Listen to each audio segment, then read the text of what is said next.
Kidlat News Updates. Mga balita ngayon, Senator Marcoleta inimbitahang magtungo sa Kalayaan Group of Islands. Food delivery rider patay matapos salpukin ng truck sa Cainta, Rizal. Death threat kay Cebu Governor Barik 4, iniimbestigahan ng PNP. Ako po si Cesar Soriano para ihatid ang nangungunang mga balita sa buong kapuluan ngayon.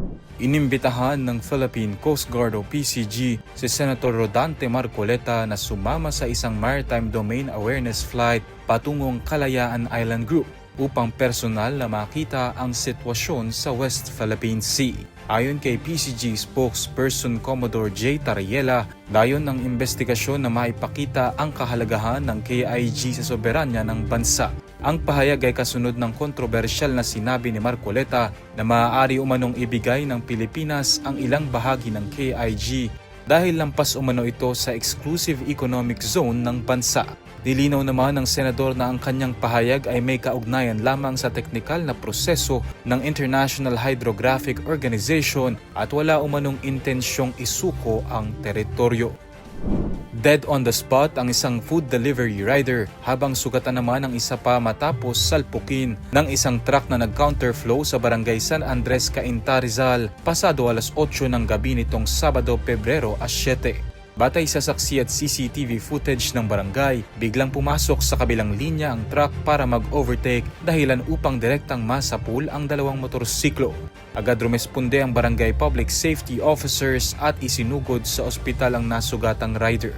Nasa kustodiya na ng pulisya ang driver ng truck na tumangging magbigay ng pahayag.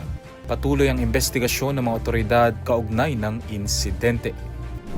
Iniimbestigahan na ng Philippine National Police o PNP ang umano'y death threat laban kay Cebu Governor Pamela Pam Barik 4. Ito ay matapos isiwalat ng gobernadora na may 2.5 milyong pisong pabuya kapalit ng kanyang buhay at may hinire umanong gunman mula Mindanao.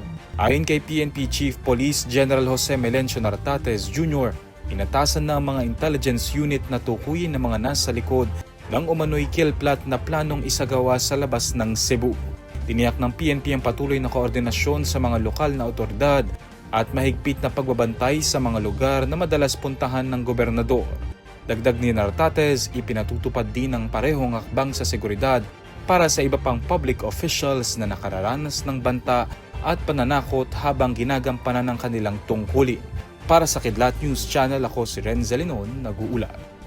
Ako po si Cesar Soriano kasama nyo sa bawat pagputo ng balita.